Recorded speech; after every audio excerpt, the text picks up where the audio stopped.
Dave Shinsky at Baseball Rebellion. I'm going to go over your eval and hopefully enlighten you on some things that you do well, some things that you can work on, and take that to your practices, okay? And I'm going to send a few drills as well that are going to help you too, because I know it's a one-time deal. So here we go. This is Tanner on the left. He is an 11-year-old. I think he just turned 12, actually. And he's been in my online program for a while. He comes off and on, for his season. He gets on just so I can get some game film of him. So, if you'd like to do the same thing, feel free. I know this is, again, a one-time deal. So let's get right into it. So we're going to start out with Tanner and how he goes over his head. You have a little bit of the same movements, and a lot of kids do out of the windup. I like going over the head because it just creates just a little bit of a sequence. I like basically as he comes over, it's almost like a dance into a sequence where his glove meets his leg. Here you can kind of see, again, you don't have a rubber, but your eyes are facing down the whole time, even until you get up into your leg lift. You physically can't see where you're going with the ball. So the target, we want to keep our eyes on the target. Now, again, similar leg lifts. In the glove into a similar position, just how you got there was different, okay? So, again, I'm not, I don't care how you basically get to this position. I just like going over the head because it just creates a little bit more freeness and a little bit more rhythm. Now, the next thing we're going to talk about is how he drives his hips. So he drives right off the bat. Anything done well should be, especially in sports, and if you're trying to go fast, should be done right off the bat. So the start is a very important deal in a lot of aspects of baseball, football, any sport really. So let's check out how you start your lower half.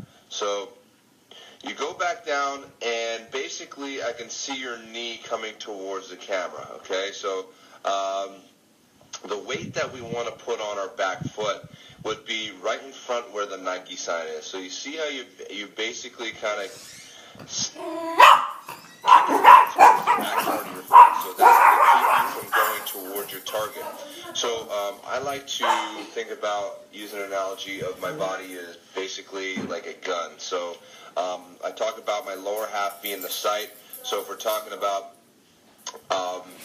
a sight of a rifle, the lower half, the hip, the knee, and the ankle are going to be my sight towards that target. Now my vision works as well with my sight, okay? So the vision and sight are two different things to go to where I want to go, and the body goes, okay? So again, your sight is just a little off, first of all, because of the vision is down, and that's where your body's going to go, down, okay? And then your eyes come back up, and now you're going to start to go towards the target.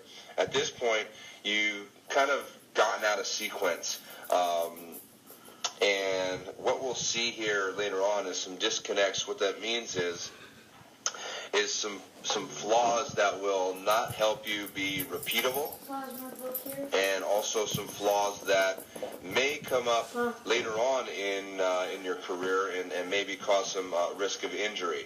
So again, we don't want that, and we want to have the best performances as we can. So that first initial move is a huge one, okay? So basically, I'm going to send you some lower half drills for that, to enhance that. And you can look online as well on baseballrebellion.com.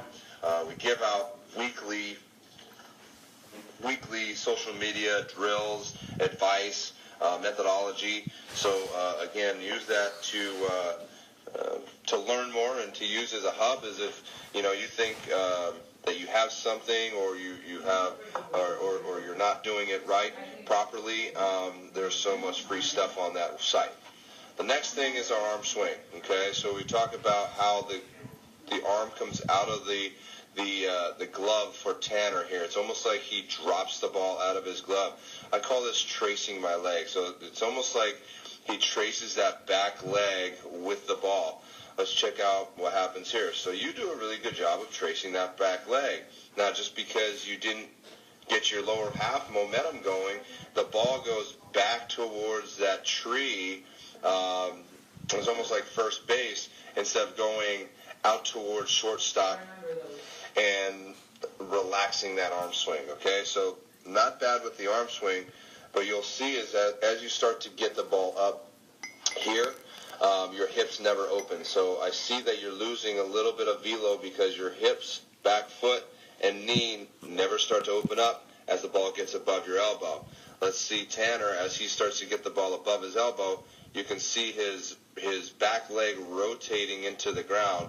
So at front foot strike, he gets into this really, really good position, and we'll go over that in a sec. So position at foot strike for you is arm opening up just a little bit. All right, so you can see that his arms are squared off. Okay, your arms are just opened up, or shoulders are opened up just a little bit, excuse me. And again, your arm is almost coming forward too fast, and you're landing a little bit closed off, okay? So all this is definitely fixable. So again, don't worry if you're like, what is he talking about? All this is fixable. So if you trust me, again, you're 9 years old. You're a big 9-year-old. So again, you're a strong kid. You just have to allow yourself to not think about the throw and think about the pitch, and allow your movements to move you towards the pitch, okay? And that's going to be the difference, okay?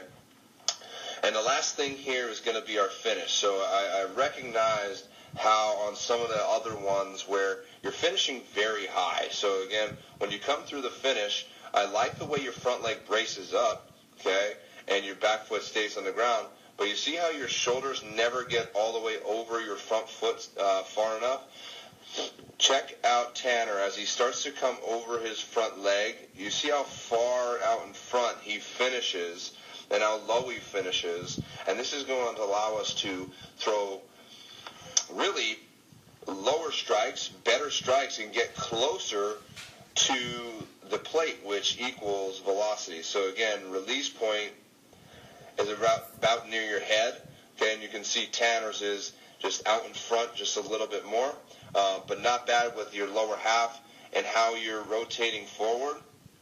With your upper half, you just have to allow yourself to now come up and over with that back foot a little bit better through your finish, and again, you'll have better strikes and more velocity because you're closer to the plate, and you're basically letting your shoulder finish to where you want to go. So again, more accuracy, more velocity, and again, also the most efficient positions that we're trying to get into are going to help you stay safe through your throwing motion. Okay, so that was a little bit of what we teach here, and you'll move forward with the drills that I'm going to give you. Some of them are for lower half, some of them for upper half. I want you to do them in progression as I send them. So I'm going to send you a upper half, upper body drill, 2 upper body drills, and a lower body drill, and I want you to take that into your throws and warm-ups as you go into your practices and your games, okay? And if you have any questions, let me know.